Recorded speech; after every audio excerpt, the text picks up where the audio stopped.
ఈరోజు ప్రజల ఆరాధ్య దైవం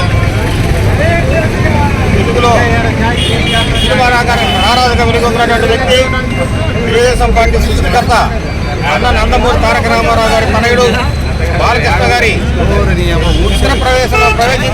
చిత్రరంగంలో ప్రవేశించి 50 సంవత్సరాలు అంటే డైమండ్ జూబ్లీ సందర్భంగా ఈరోజు మాచర్లపట్నంలో ఇంత భారీ ఎత్తున మరి ఈ కార్యక్రమాన్ని నిర్వహిస్తున్నటువంటి మాచర్ల టౌన్ పార్టీ అధ్యక్షుడు దుర్గారావు గారికి, ఈ కార్యక్రమానికి వచ్చినటువంటి బాలకృష్ణ అభిమానులకు, నందమూరి అభిమానులకు, తెలుగుదేశం పార్టీ కార్యకర్తలందరూ కూడా పేరు పేరున శుభాకాంక్షలు, అభినందనలు తెలియజేస్తున్నారు.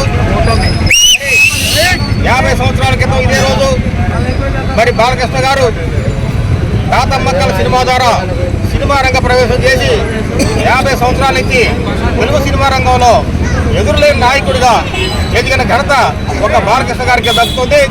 50 సంవత్సరాలు హీరోగా నటించినటువంటి అది సామాన్య విషయం కాదు.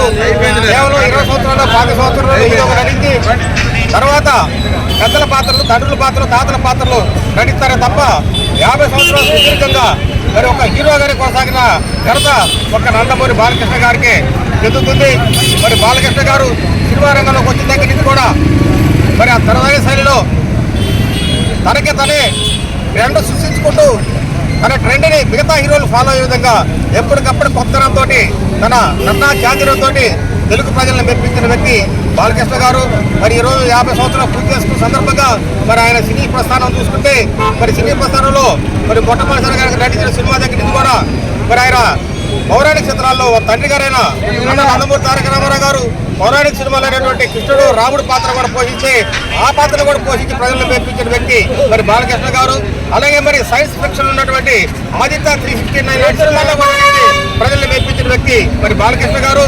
అలాగే కాకుండా మరి ఈరోజు డిస్కో డ్యాన్సులు మరి మిషన్ కళ్ళతోటి ఫైట్లు వేసే ఈ రోజుల్లో బాలకృష్ణ గారు కేవలం గ్రామీణ ప్రాంతాల వాతావరణంతో గ్రామీణ ప్రాంతాలకు నచ్చే విధంగా, గ్రామీణ ప్రాంతంలో రైతులు కూడా వచ్చే విధంగా మధ్యకట్టుతోటి కర్ర పట్టుకొని నడుము నవలు కట్టుకొని మరి కర్ర సాగు చేసి పోరాటం చేసి మరి తెలుగు సినిమా రంగంలో ఒక కొత్త ఒరవడి సృష్టించిన వ్యక్తి మరి బాలకృష్ణ గారు.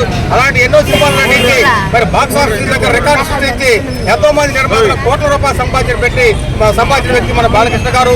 అలాగే మరి ఆయన నటించినటువంటి అన్ని సినిమాల్లో కూడా తండ్రి నటించిన పాతాళ భైరవి సినిమా కానీ, తర్వాత అదే దూరంలో మరి ఆయన నటించిన మన భైరవ దీప సినిమాలు నటించి కూడా తండ్రికి సమానంగా నటించి మెప్పించిన వ్యక్తి బాలకృష్ణ గారు. మరి దీర్ఘంగా ఈ రోజు ఆయన 50 సంవత్సరాలు పూర్తి చేసుకున్న సందర్భంగా ఆయన ప్రత్యేకంగా ధన్యవాదాలు తెలియజేసుకుంటున్నాము. రాజకీయ రంగంలో కూడా 3 సార్లు హిందూపురం నుంచి ఎమ్మెల్యే చేసి అటు మరి రాజకీయం కానీ ఇటు సినిమా రంగంలో కూడా బ్రహ్మాండంగా ఎదుగుతున్న వ్యక్తి మరి బాలకృష్ణ గారు మొదటి నుంచి కూడా తండ్రి ముఖ్యమంత్రిగా ఉన్నా మరి బావ ముఖ్యమంత్రిగా ఉన్నా కూడా ఎప్పుడు కూడా అధికారంలో జోక్యం చేసుకోలేదు. అధికారంలో జోక్యం చేసుకోకుండా ఒక క్రమశిక్షణ నైతిక విలువలకు కట్టుబడి వాళ్ళ ప్రయోజనం చేసుకున్నారు తప్ప ఎప్పుడు రాజకీయాల్లో కానీ పరిపాలన కూడా చేయబెట్టకుండా మరి వికాసమైన క్రమశిక్షణ నైతిక విలువ వ్యక్తిగా నిరూపించుకున్న వ్యక్తి మన బాలకృష్ణ గారు. అలాగే మరి ఇటు సినిమా రంగం, రాజకీయ రంగమే కాకుండా స్వచ్ఛంద సేవ చేసే భాగంగా మరి హైదరాబాద్ ఉన్నటువంటి వసంతరంగ క్యాన్సర్ హాస్పిటల్ ద్వారా మరి ఎంతో మంది ప్రజలకు ఉచితంగా వైద్యం చేసి ఎంతో మంది ప్రాణాలు నిలిపిన వ్యక్తి మన బాలకృష్ణ గారు. మరి ఇన్ని స్వచ్ఛంద సేవలు చేసుకుంటూ సినిమా రంగానికి కానీ, రాజకీయ రంగానికి కానీ, ఇటు వైద్య రంగంలో కానీ ఇన్ని రకాల సేవలు చేస్తున్నారు మన బాలకృష్ణ గారు. 100 ఏళ్ళు జీవించి మరి ఆయన విజయవంతంగా ఇంకా ఎన్నో చిత్రాలు నటించి మన ఆంధ్ర ప్రజలకి మంచి మంచి చిత్రాలు అందించాలని చెప్పి రాజకీయాల్లో కూడా మరి సినిమా రంగంలో ఏ స్థాయికి ఎదిగాడు అదే ఉన్నతమైన స్థానానికి రాజకీయాల్లో కూడా ఎదగాలని చెప్పి సందర్భంగా కోరుకుంటూ సెలవు తీసుకుంటారు. జై బాలయ్య.